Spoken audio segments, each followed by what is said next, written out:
welcome back to the channel, everyone. I hope you guys are enjoying the series so far. We are very far in this series, a lot farther than we were for our last Madden series.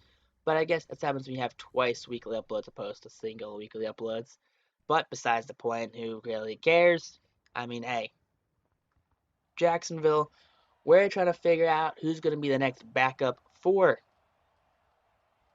this Jacksonville Jaguars team. Last episode, we had Bo Nix and Nick Mullins go head-to-head.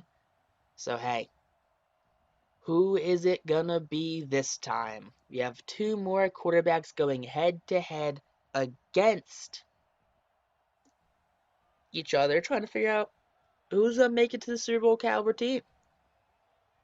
Bo Nix, the surprise draft pick, he slipped way down in the draft. He was a consensus first-round draft pick, and he just kept sliding and sliding. He more or less made it to the fact that Jacksonville had to take him. So it was Bo Nix in solely off the fact that he was a draft pick. But Nick Mullins did sign a contract, though. Big boy contract, if I do remember, for Nick Mullins. But we got Josh Allen for the Bills.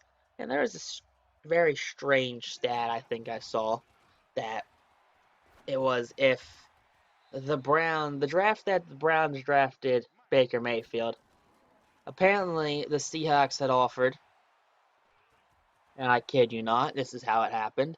The Seahawks had offered one Mr. Russell Wilson for the first overall draft pick, in which the Cleveland Browns said, nah, we don't want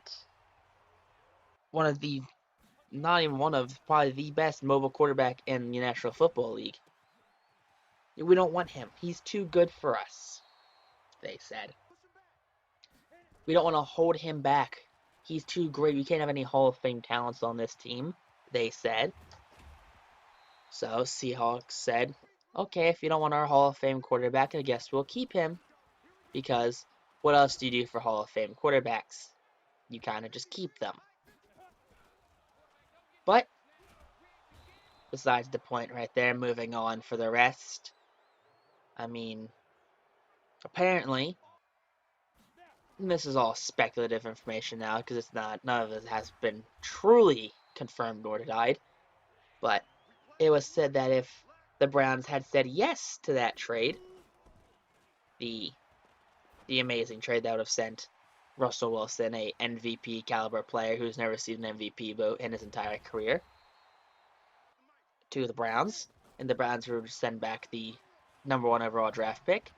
The Seahawks would have drafted Josh Allen. So, apparently, the Seahawks think Josh Allen would be a better talent than Russell Wilson. Even though Russell Wilson is more or less only popular, I want to say.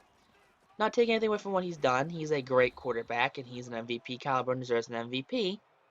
But the only reason why he has a name recognition, really, excluding a Super Bowl win, is the fact that he evades really well. He runs because he has a horrible O-line.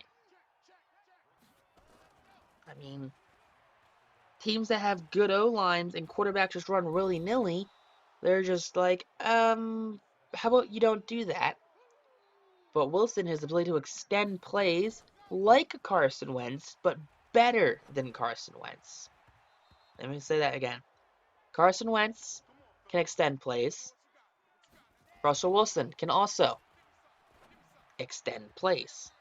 But Wilson is better, if not the best, at extending plays. That is a hands-down fact right there that Russell Wilson is the best play extender in the National Football League. And if you say otherwise, you clearly don't watch football. There's no way to put it if you're thinking that anyone is a better play extender than Russell Wilson. I mean, this is coming from an Eagles fan that watched a Seahawks player illegally spear our starting quarterback. An Eagles fan that watches a fan base think a career backup in Nick Foles is better than said franchise quarterback. Probably because, Carson Wentz is, more athletic. He's younger. He's proven that he can, make big plays. What does Nick Foles do? He's got a pretty killer nickname, BDN right there, baby. BDN. Gotta love him. Gotta love the guy. But, I don't know. He won the Rule 52. That's what he did. And it's like, oh, well, Doug Peterson and him ran the offense together and so on and so forth. Okay, well, Carson Wentz is the reason they got there. Carson Wentz locked in the playoff spot. Nick Foles didn't lock in a playoff spot. No, Carson Wentz locked in a playoff spot. He tore his ACL and LCL. Then went back in there, played another play, and then came out of the game. And apparently, doing some more research, actually looking into ACL, LCL sprains and tears, they're not contact injuries. That's a non-contact injury right there. So the fact that he tore both of those is extremely rare. Carson Wentz also played with a broken back. So oh, he doesn't have any heart. Play with a broken back. Came in, they found out 5 weeks. He missed 3 weeks. They rushed him back because of how poor Foles was playing. So they rush him back. He gets re-injured. And they blame him for it. And then, he takes them to the playoffs, rallies the troops, wins 4 in a row to win out. I think he wins out 4-0 or 5-0. Gets in the playoffs, beats out Dallas in Dallas of all places. And guess what? Makes it to the playoffs, but apparently Carson Wentz isn't good enough. Who would have thought that a franchise quarterback could be so hated? Would never have thought that. But if you guys enjoyed my rant, definitely hit that like button, comment down below, text me too. Peace out, rock on, stay super classy.